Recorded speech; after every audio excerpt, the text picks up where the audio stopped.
ఇట్లా అని చెప్తే ఏ నాయకులు రారు నా వెనకాల, నేను ఒక్కరిని వస్తే మీరే ఎస్కాట్ పెట్టి తీసుకోకపోండి, నాకు అభ్యంతరం లేదు, నా లాయర్లతో కలిసి వస్తున్నా, నా కారులో ఒకటే కారు అలో చేస్తామని చెప్పారు.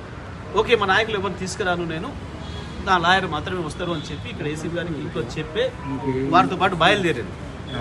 ఇప్పుడు పోయిన తర్వాత ఏసీబీ ఆఫీస్ ముందట బయట ఆపేశారు. ఇప్పటికి దాదాపు అర్ధగంట అవుతుంది.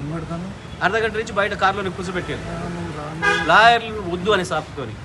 ఎందుకు భయపడుతున్నారు లాయర్లను చూసి రేవంత్ రెడ్డి? ఎందుకు భయం అవుతుంది నీకు? ఇందులో ఒక దొంగ వేషం ఉంది. మొన్న మా పట్న నరేంద్ర రెడ్డి గారిని లగచర్ల కేసులు ఏదైతే పద్ధతుల్లో అక్రమంగా అరెస్ట్ చేసి వారు చెప్పని మాటలని చెప్పినట్టు పోలీస్ స్టేషన్ విచారణలో నేనే ప్లాన్ చేసినా మొత్తం కేటీఆర్ గారు ఆదేశాల మేరకు అని చెప్పేదైతే తప్పుడు రాతలు రాసి కోర్టులో సమర్పించిండ్రో మళ్ళీ ఇక్కడ కూడా అదే జరుగుతుందని నాకు అనుమానం ఉంది. పోలీసుల మీద మాకు విశ్వాసం పోతుంది. రేవంత్ రెడ్డి రాజ్యాంగం అమలవుతుంది, ఇక్కడ భారత రాజ్యాంగం చట్టాలు అమలు కావడం లేదు, అందుకే నేను లాయర్లను తీసుకొని వస్తాను ముందే చెప్పి తీసుకొని పోయాను. వాళ్ళ లాయర్లు వద్దు అనే పేరు మీద కేటీఆర్ గారిని హాఫ్ అన్ అవర్ పైన ఎప్పటికీ అర్ధగంట నుంచి బయట రోడ్డు మీద నిలబెట్టి సతాయిస్తూ ఉన్నారు. ఇది కేవలం రేవంత్ రెడ్డి కొద్ది రోజులు సతాయించి ఏదో ఆనందం పొందటానికి, ఒక రాక్షస ఆనందం. జనరల్గా మన సినిమాలు చూపిస్తుంటారు, ఎవరైనా ఒకరు బాగా హింస పడుతుంటే విలన్ సంతోషపడుతుంటాడు, నవ్వుతుంటాడు. గా ప్రహసనం జరుగుతుంది తప్ప ఇంట్లో కేసులో ఏమీ లేదనే సంగతి అందరికీ కూడా తెలుసు.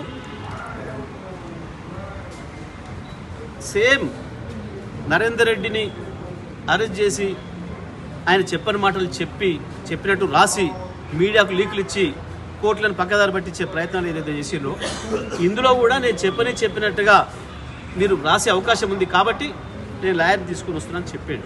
లాయర్ని తీసుకుపోయే హక్కు ఉంది తప్పకుండా. లేదు అని అంటే లాయర్ని అలో చేస్తలేరు అంటే మీరు ఏదో దొంగ వేషం వేయడానికి ప్రయత్నం చేస్తున్నారు. రేవంత్ రెడ్డి చెప్పినవి మీరు చెప్పి కోర్టులో రాసి వేయడానికి ప్రయత్నం చేస్తున్నారు మేము అనుకోవాల్సి వస్తే. ఎందుకు భయం మీకు? విచారణ పారదర్శకంగా చేయదలుచుకుంటే ఒక లాయర్ సమక్షంలో చేస్తే మీకు వచ్చిన నష్టమేది? రికార్డ్ చేయండి, మొత్తం టోటల్లీ వీడియో రికార్డ్ చేయండి. మీరు ఏం ప్రశ్న అడుగుతున్నారు, కేటీఆర్ గారు ఏం సమాధానం చెప్తున్నారు, లాయర్ మధ్యలో వచ్చేమని మిమ్మల్ని ఏమైనా అడ్డం కూడా ఇబ్బంది పెట్టిండా?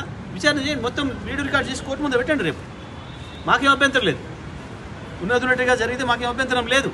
కానీ మీరు దొంగ రాతలు, తప్పుడు రాతలు మా వాళ్ళు చెప్పిన పద్ధతుల్లో మీరైతే రాసి లీకులు చేసి తప్పుడు ప్రచారాలు చేస్తున్నారో, తప్పుడు సమాచారం ఇస్తున్నారో ప్రజలకు, కోర్టులకు, మేము అది జరగొద్దనే ఇవాళ మా కేటీఆర్ గారు న్యాయవాదులను తీసుకొని వెళ్ళిండు.